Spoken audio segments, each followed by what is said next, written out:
She only bid on it because no one else would. $50. One glance at the dusty old storage unit, and most people walked away. But Claire Jensen, a young mechanic with more heart than cash, saw something in the shadows that felt oddly familiar. What she uncovered behind the rolled-up steel door would send her on a journey through history, heartbreak, and a hidden legacy buried beneath time, one that would change the course of her life forever. Before we dive in, let us know where you're watching from, and if stories of lost treasures, hidden meanings, and powerful second chances move you, hit that subscribe button, because tomorrow's story might just top this one. The sun was already beating down on the cracked asphalt by the time Claire Jensen pulled into the lot. The auctioneer's voice echoed off the metal walls of the storage units, bouncing through the empty valley like a ghost with nowhere to go. She parked her old pickup at the edge of the crowd, boots crunching against gravel as she stepped out. Her jeans were stained with oil, her knuckles still smudged from the transmission job she'd barely finished that morning. She didn't come here to buy anything. Not really. It was more curiosity than conviction. Most of the units had already been opened: old mattresses, broken chairs, cracked Tupperware.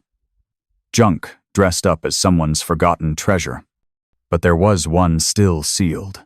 Unit 129, tucked between two others, with a streak of sun falling perfectly across the rusted roll-up door. The auctioneer gave a half-hearted description. Belonged to an estate. No known contents. Hasn't been opened in over a decade. Most people shrugged and moved on. One man laughed and called it a waste of $50. That's when Claire saw it, a small corner of something under the door. Just a glimpse of chrome. She squinted. It wasn't a refrigerator. Too curved, too polished. She felt her chest tighten, like something deep in her gut had just sat up and paid attention. The bidding started at 20. No takers. 30? The auctioneer called. Silence. Claire's hand went up before her brain could talk her out of it. 50? He asked, almost sarcastically. She nodded. The gavel hit the clipboard. Sold. By the time she walked up to the unit with the keys, the others were already moving on. One man gave her a pitying look. Good luck with that, he muttered. She didn't respond. Her fingers hovered over the lock for a second, her heartbeat louder than it should have been. It clicked open with a rusty snap. The door groaned as she pulled it up, dust shaking loose from the top track. At first, it was just shadows, long, quiet, heavy. Then the sunlight cut through, a sharp golden blade, and she saw it. Covered in a faded drop cloth, tires just barely visible beneath the edge, sat a car. Not just any car. Something vintage, regal. The kind of lines you didn't see anymore. Rounded fenders, high grille, the suggestion of luxury even in silence. Claire took a step closer, her boots echoing in the stillness. She reached out and pulled back the corner of the cloth. Dust scattered into the air like ash. The front bumper gleamed faintly beneath. Chrome, still intact. The hood ornament was a silver-winged figure, delicate and proud. Her breath caught. "What are you?" she whispered. The unit smelled like time-old paper, motor oil, something floral and fading. She didn't know it yet, but the moment she touched that cloth, something shifted. This wasn't just a lucky bid.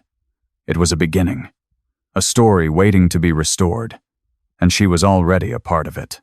Claire knelt in front of the car, brushing her fingers over the chrome bumper like it was skin.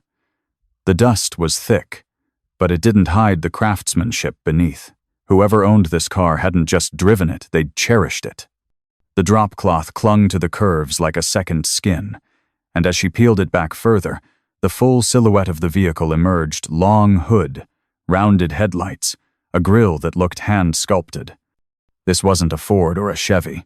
It was something European, British, maybe. A Rolls-Royce? No, too compact. An Aston Martin?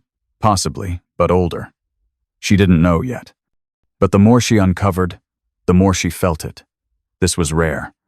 maybe even priceless.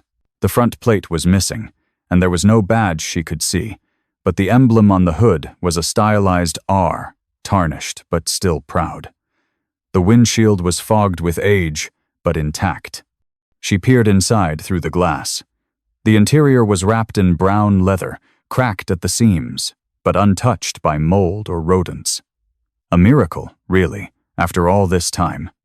The driver's seat had sunk slightly with age, but the steering wheel gleamed with a wooden finish that still caught light.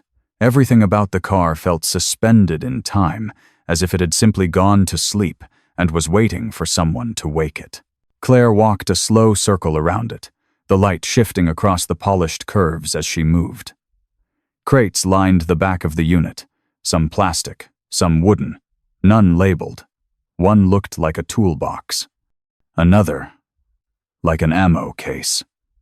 It was the kind of clutter that begged for curiosity, but she couldn't take her eyes off the car. It felt familiar. Not in a specific memory kind of way, but in the way certain smells or songs pull at something deep inside you that you can't quite name. This wasn't just metal. It was memory. She popped the driver's side door open gently. It resisted for a second, then gave way with a sigh, like the car itself was breathing again. The air inside was musty, but not rotten. The keys were still in the ignition, an old brass set, the kind that looked like they belonged in a film noir glove box. Hanging from it was a small charm, a tiny silver bird. Claire stared at it, heart flickering. That bird looked almost exactly like the one her grandfather used to carve into wood when she was a child. She sat in the driver's seat. The leather moaned beneath her. She didn't turn the key, not yet. She just rested her hands on the wheel and closed her eyes. The silence around her felt sacred. She could hear the faint hum of traffic far off, the wind rattling the storage doors down the row. But in here, it was like being inside a storybook that hadn't been opened in decades. Then her eyes opened, and she saw it. Peeking out of the glove box. The corner of a photograph. Claire reached toward the glove box with a strange hesitation, like she was unsealing something more than just a compartment. The latch creaked as it popped open, the hinges groaning in protest after years of stillness. Inside, dust swirled around a few aged items. A pair of driving gloves, now stiff and curled like dried leaves. A weathered road map folded too many times. And beneath it all, a faded photograph. She lifted it gently. It was a black and white snapshot, edges curled and torn in one corner. A man in a military uniform stood next to the very same car, smiling, one hand resting on the hood, the other holding a little girl on his hip. She couldn't have been older than 5. Claire stared at the photo. The man's face was confident, proud. The girl had a bow in her hair, and her arm wrapped tightly around his neck.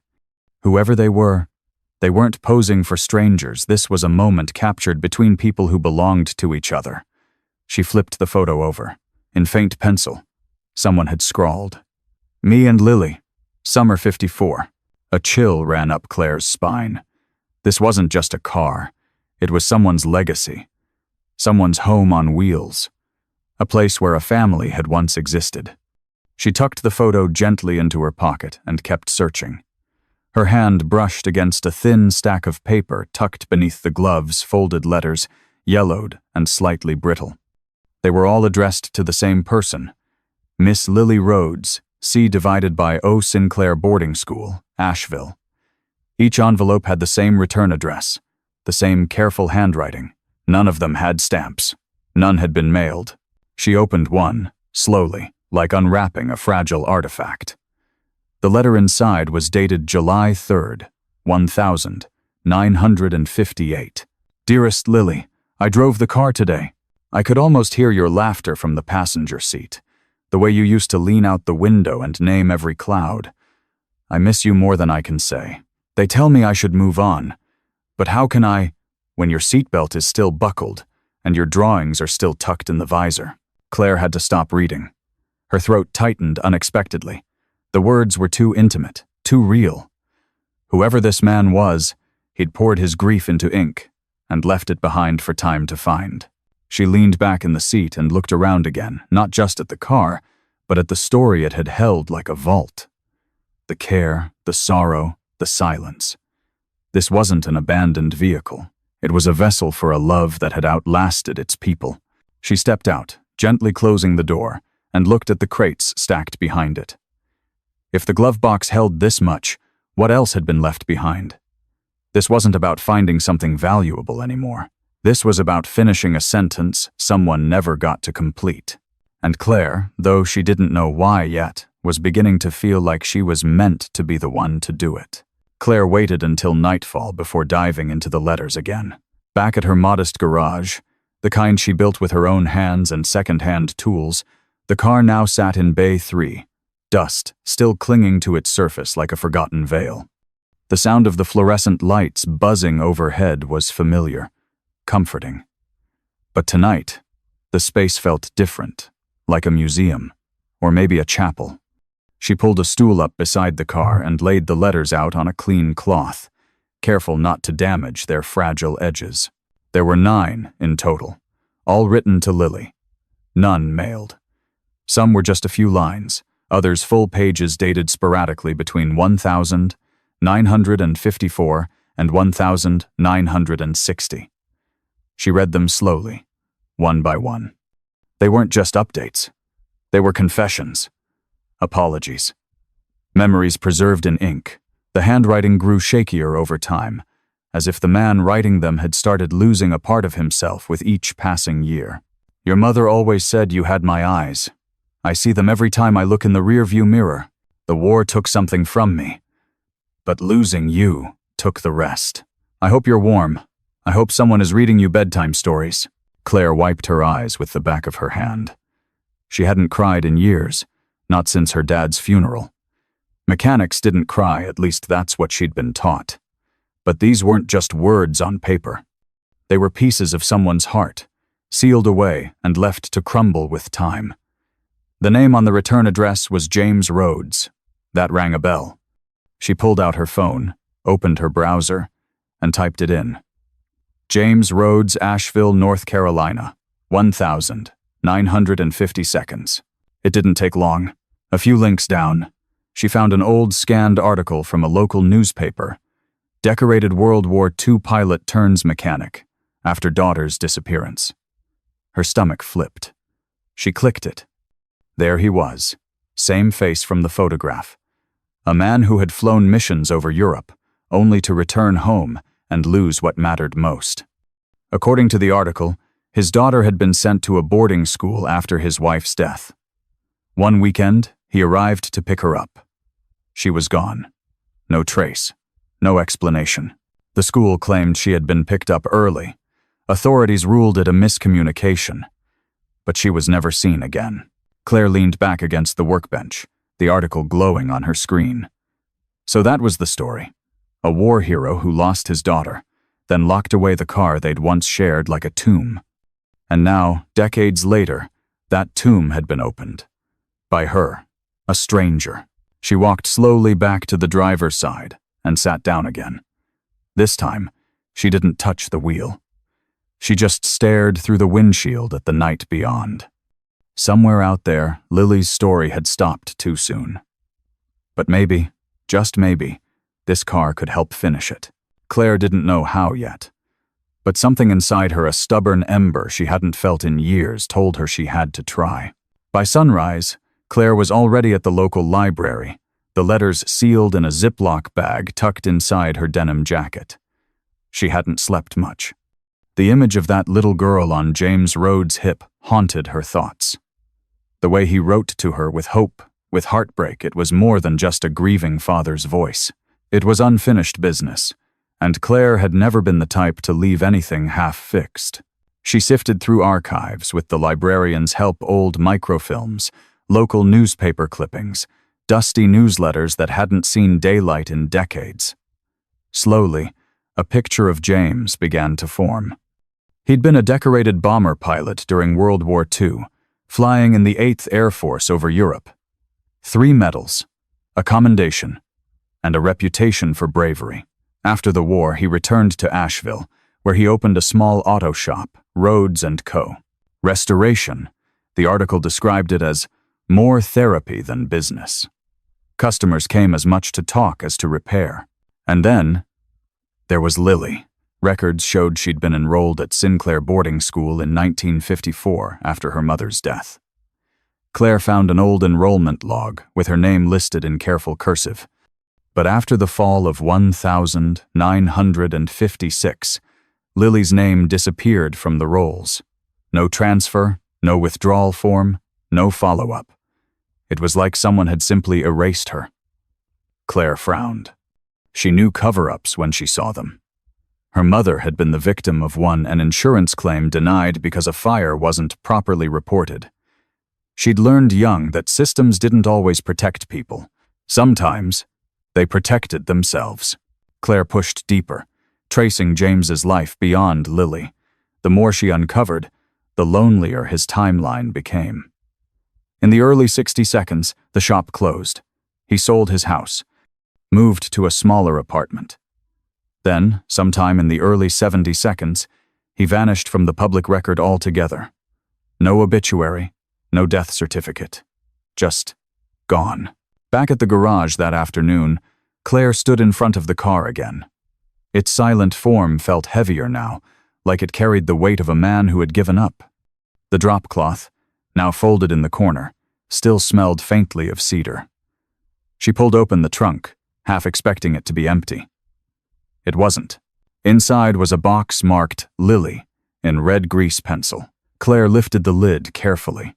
Inside, a child's sweater, yellowed with age, a stuffed rabbit, one button eye missing, a stack of drawings, crayon landscapes, stick figures labeled Daddy and Me. Tucked beneath the papers was a small book, a journal, the name inside, Lily Rhodes, age 6. Claire held it like it was sacred. She flipped to the first page. Today we went to the park. Daddy let me ride on his shoulders. He said the sky is where dreams live. I hope he's right. Claire's throat closed. These weren't just belongings. They were breadcrumbs. She didn't know where this trail would lead, but she knew this much. James Rhodes never stopped loving his daughter. And now, Claire was holding the last pieces of that love in her hands. She wasn't about to let them fade. That evening, Claire sat cross-legged on the concrete floor of her garage, the old journal open in her lap, surrounded by drawings, keepsakes, and questions. The smell of rubber and machine oil clung to the air, but it felt different now, like the scent of memory instead of work.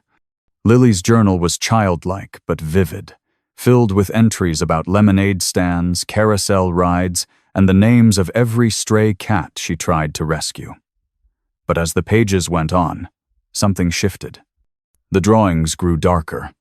The handwriting, messier. I don't like it here. The lady with the clipboard yells too much. Daddy said he'd come Saturday. I waited all day. The other girls say I was left here. That's not true, Daddy promised. Claire felt a dull ache build behind her eyes. These weren't just memories. They were echoes of abandonment, even if it wasn't by choice. The more she read, the more she saw it. Lily's slow realization that no one was coming, whether through miscommunication or something worse, the little girl had vanished into a system that forgot her. Or hid her. She knew what she had to do next. The next morning, she drove to the Asheville County Records Office. It took hours, but she eventually convinced a clerk to help her access sealed housing deeds from the early 60 seconds. The name James Rhodes came up in a document from 1961, a property purchased just outside of town. A cottage, modest, set against the edge of the Blue Ridge foothills. Claire copied the address down. It wasn't far. 30 minutes, maybe less. She arrived in the early afternoon. The house was still there, though barely. Time had eaten away at it. The roof sagged. Windows were boarded. Ivy strangled the porch columns, but it wasn't empty. Signs of recent movement lingered. Broken twigs near the front step, cigarette butts in a rusted tin, the faint echo of music drifting from a battery-powered radio somewhere inside. She didn't knock. She circled the house instead, her boots crunching through fallen leaves. On the back wall, just beside a shattered window, her breath caught. There, hand-painted in fading colors, was a mural. A little girl with a red bow, riding in a car, the same model sitting in her shop. Driving it was a man in a pilot's uniform. Above them, in the painted sky, read one line, "Sky is where dreams live." Claire stepped back, heart pounding. It was Lily's writing, the same looping letters from the journal. She had been here. Maybe she still was. Maybe the truth was buried in this house, waiting to be unearthed, like the car, like the letters.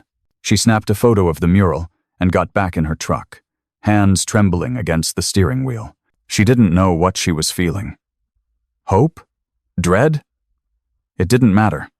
What mattered was this. James Rhodes had kept his promise. He never stopped looking. And now, decades later, Claire was following his footsteps, finishing what he'd started. The mural haunted her, all that color painted on a crumbling wall.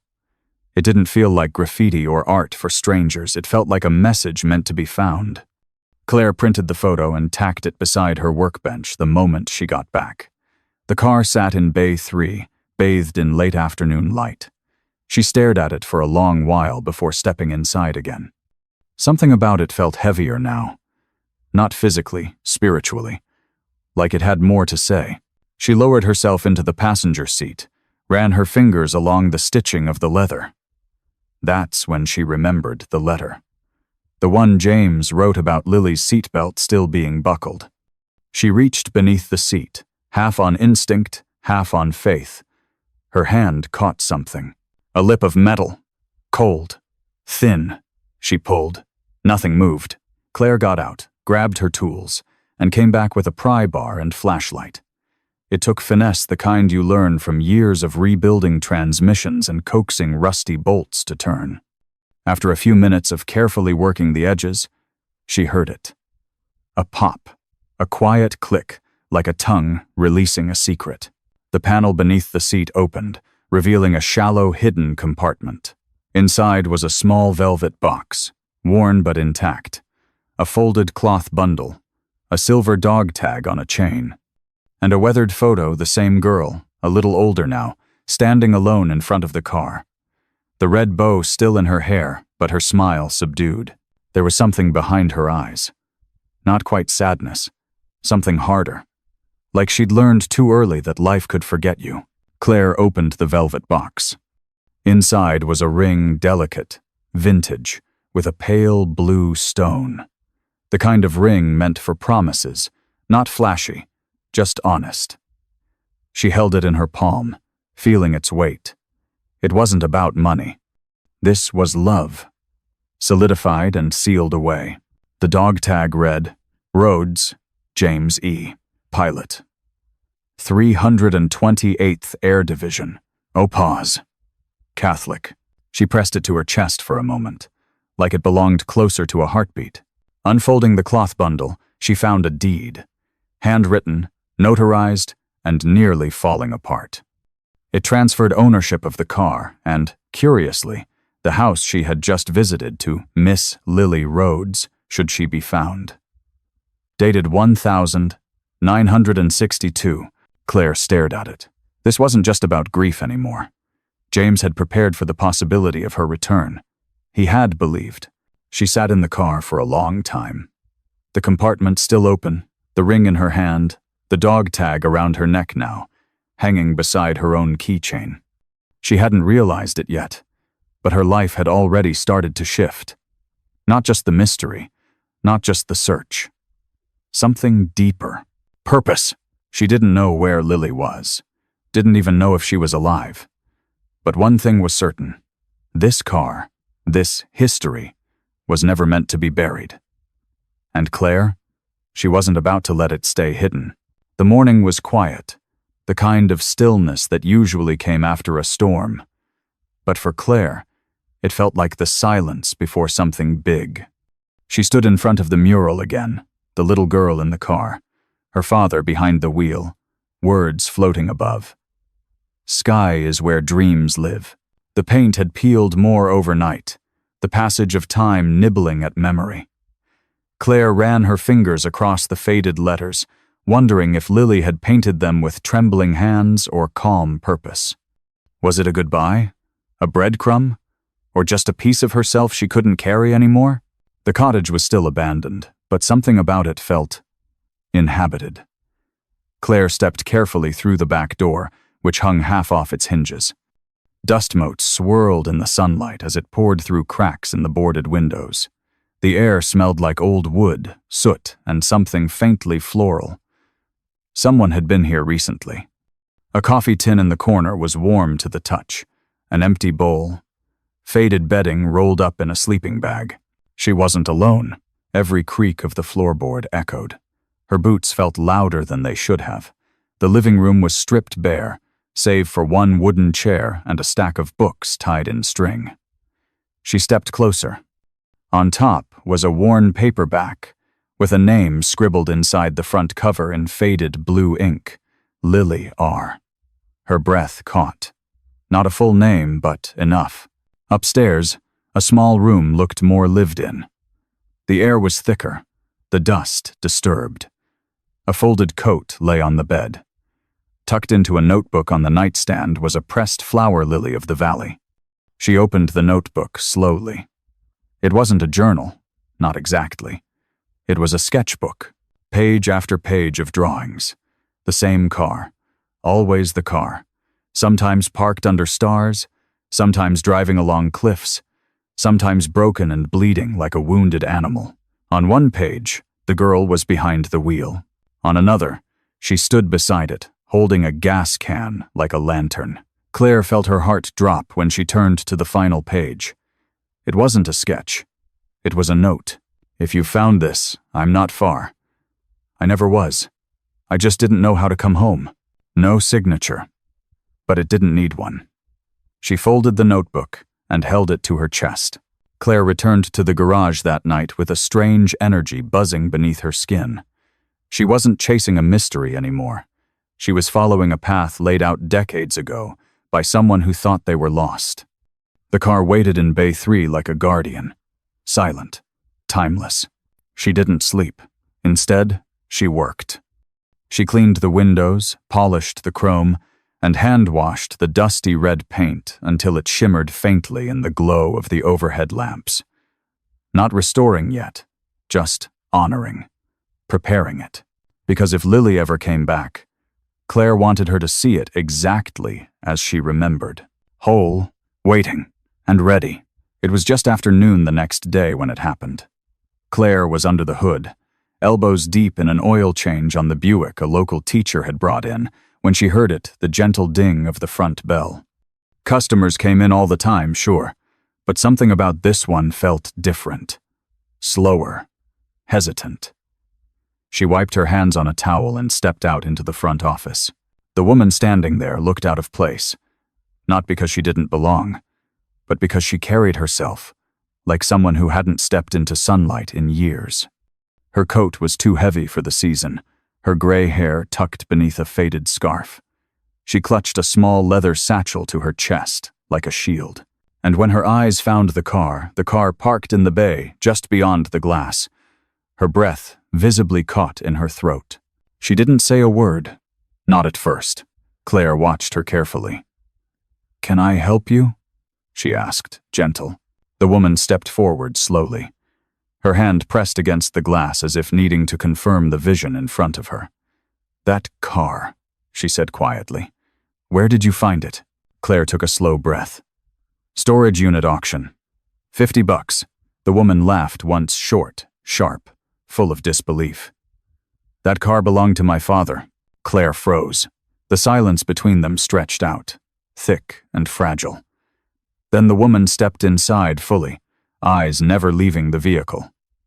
"He called it the Sky Bird," she whispered. "Said it was going to take us everywhere. Said I'd drive it someday." Claire's voice was barely a whisper. "You're Lily," she nodded, just once. Lily Rhodes. Neither of them moved for a long moment. Then Claire walked to the garage door and pressed the button. The bay groaned as it lifted. Sunlight flooded in. The car sat there, shining. Lily stepped forward, almost stumbling, and reached out to touch the fender. Her fingers trembled. "I never thought I'd see her again," she said, eyes glossing with tears. "I painted her in my dreams for 50 years. Claire watched her, barely breathing. "I found your journal. And the letters. Your father never stopped looking." Lily lowered herself into the driver's seat, her hands tracing the steering wheel. She didn't cry loudly. It was quiet, the kind of grief that aged like tree rings, layered over time until it became part of you. Claire stood back, giving her space, heart pounding. When Lily finally spoke again, her voice cracked like a leaf underfoot. "He said the sky was where dreams live." I didn't believe him. Not for a long time. Claire knelt beside the door. "You believe him now?" Lily looked at her, tears streaking down her face, and nodded. "I do." Outside, the wind shifted. Dust rose and scattered in the sun like old ghosts being released. And for the first time in half a century, Lily Rhodes came home. The garage never felt quite so alive. For days after Lily arrived, Claire didn't touch another project. Nothing else mattered. The Buick waited. The invoices stacked up. But this was sacred. Every morning, Lily showed up before the sun, a fresh scarf wrapped around her silver hair, the satchel always at her side. She never asked Claire to restore the car. Not once. But Claire knew. The way Lily looked at it like a lost friend returned, like a photograph come to life, said everything. So they worked.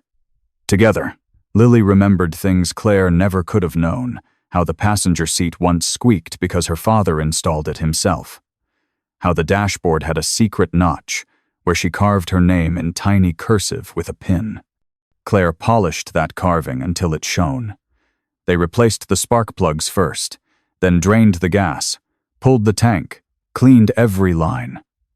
It took hours, days, but not once did it feel like labor. It felt like ceremony. And the moment they turned the key and the engine finally coughed back to life, not smoothly, not yet, but alive, Lily laughed, not politely, not nervously. She laughed with her whole chest, head thrown back, eyes wet, like the weight of 5 decades had lifted all at once. Claire stepped back and let her feel it. Afterward, they sat on the floor against the back wall, legs outstretched, sipping iced tea from mismatched mugs. Lily turned to her, voice softer now. "You didn't have to do this." "No," Claire shrugged. "Felt like I did." Lily nodded, like she understood. "When I was a kid, I thought this car was going to save me. When I ran, I thought maybe I'd come back and find it. But then time just swallowed me." Claire reached into her pocket and pulled out the dog tag, handing it over wordlessly. Lily cradled it like a relic. "He carried this the day he came to pick me up," she whispered. "But I was already gone." They didn't speak for a while. The engine clicked as it cooled, echoing through the shop like a heartbeat finding rhythm again. Eventually, Claire stood, brushing off her jeans. "It's yours, you know. The car. The deed said so. I looked into it, it still holds." Lily stared at her. "But you're the one who brought her back," Claire smiled. "Maybe, but you're the one who dreamed her into existence." Lily didn't answer. She just rose to her feet, walked to the driver's door, and opened it slowly. Then she looked back. "Come with me," she said. "Just for the ride." Claire hesitated. She hadn't left town in years. But this? This wasn't leaving. This was going. She grabbed her jacket from the hook, slid into the passenger seat, and for the first time in her life, didn't look back. The tires rolled out of the garage with a low, steady hum. The sun was beginning to set, casting the whole road in gold.